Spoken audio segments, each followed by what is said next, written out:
जल्दी से डाउनलोड करके आप लोग अपने अपने चैनल पर भी अपलोड कर सकते हैं, क्योंकि मुझे नहीं पता मेरे चैनल से ये वीडियो कब उड़ा दी जाए। वीडियो में मैं बाबा के कुछ ऐसे फ्लॉज, ऐसी मिस्टेक्स दिखाने जा रहा हूं जिन मिस्टेक से बाबा के अंध भक्तों का सर शर्म से नीचे झुक जाएगा, और मेरा चैलेंज है बाबा की टीम को इस पूरी वीडियो का जवाब दे के दिखाए।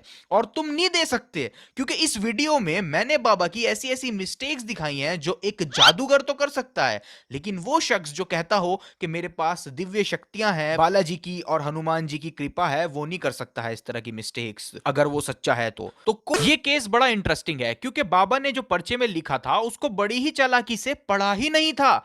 ये शख्स बाबा जी के पास आए और बताया मैं आर्मी में हूं और इस समय मैं जम्मू में पोस्टेड हूं। हम आर्मी में ड्यूटी करते हैं, इस समय जम्मू में हम पोस्टेड हैं हम इस समय। अब जरा बाबा को सुने उन्होंने इनके बारे में क्या क्या बताया। आप घर में गंदी शक्ति, बेटा का दिमाग काम नहीं करता है, बुद्धि बंधी है, जन्मजात आयु से पीछे चल रहा है, गोलू रिश्तेदार के माध्यम से आए हैं, बालक 3 साल में ठीक हो जाएगा, आशीर्वाद है। बोलो बाबा जी महाराज। अब बाबा को सुन के साफ लग रहा है कि बाबा ने जो बताया वही पर्चे पर भी लिखा होगा, लेकिन जब बाबा ने पर्चा कैमरे पर दिखाया तो उसमें आप साफ साफ लिखा देख सकते हैं, आपके घर में गंदी शक्ति, काम काज बंधन, बेटे पर कृपा होगी, आशीर्वाद है। अब बाबा ने इस काम काज बंधन वाले पॉइंट को तो पढ़ा ही नहीं था, खुद सुने। घर में गंदी शक्ति, बेटा का दिमाग काम नहीं करता है, बुद्धि बंधी है, जन्मजात आयु से पीछे चल रहा है, गोलू रिश्तेदार के माध्यम से आए हैं। अब सवाल यह आएगा बाबा ने ये पॉइंट क्यों मिस किया। मैं बताता हूं, क्योंकि इन साहब ने आते ही कहा था मैं आर्मी में हूं, हम आर्मी में ड्यूटी करते हैं, इस समय जम्मू में हम पोस्टेड हैं हम इस समय। तो ऑब्वियसली जो शख्स आर्मी में होगा वो काम काज की तलाश क्यों करेगा।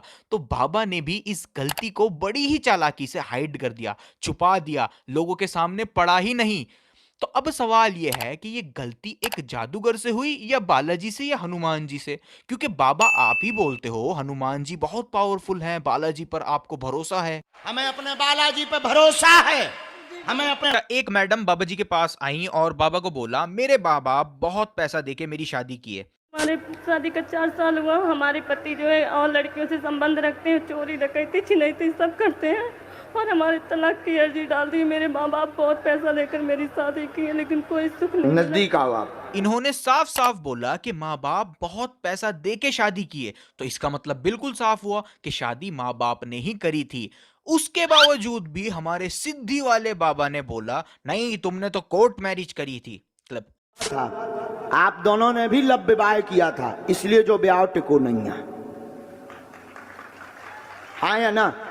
घर वालों के बिना सहमति के आप लोगों ने कोर्ट मैरिज जो है की थी, बिना सहमति के। बाबा जी उन्होंने अभी तो बताया कि माँ बाप ने पैसे देकर शादी करी थी, तो कोर्ट मैरिज क्यों बीच में लिया है आप। वो भी बैठी बैठी मना कर रही थी कि नहीं गुरुजी ऐसा नहीं हुआ, लेकिन बाबा जी एकदम से राशन पानी लेके चढ़ गए। कोर्ट मैरिज जो है की थी बिना सहमति के। हाँ नहीं, लव विवाह ही किया और कागजी ही करवाया। हाँ कागजी मतलब कागज, सर्टिफिकेट। हाँ तो फिर झूठ क्यों बोल रही? फिर हम और आगे बढ़ेंगे, फिर बुरा लग जाएगा। तुम भी कम नहीं हो। और उसके बाद इन्होंने बाहर जाके बाबा को गालियां दी और झूठा भी बोला। क्लिप। मेरा पति माफिया, मेरा पति गुंडा, मेरे पति के बारे में कुछ नहीं बोला, मेरे बारे में झूठ में बोल दिया। तो ये मिस्टेक बालाजी की थी या एक जादूगर की। एक और केस हुआ और यहाँ पर भी इन लेडी को हिंदी नहीं आती थी। नो और इन पर भी जिन सवार थे, तो बाबा जी अपने सेनापति को बोलते रहे मार लगाई जाए, मार लगाई जाए, लेकिन कुछ नहीं हुआ क्योंकि इनको हिंदी समझ आती ही नहीं। मार लगाई जाए,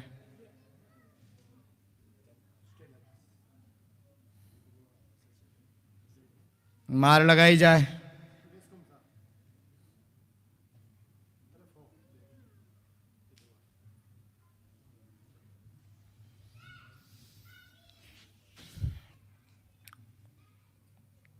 तो बाबा जी सेनापति से कनेक्शन कैसे कट गया इन केसेस में। अगर वाकई कोई सेनापति एग्जिस्ट करता है तो कनेक्शन क्यों लॉस्ट हो गया। अब ये बात तो चमत्कारी सिद्धियों वाले बाबा ही हमको समझाएंगे। तो बाबा जी हम इंतजार करेंगे आपके रिस्पॉन्स।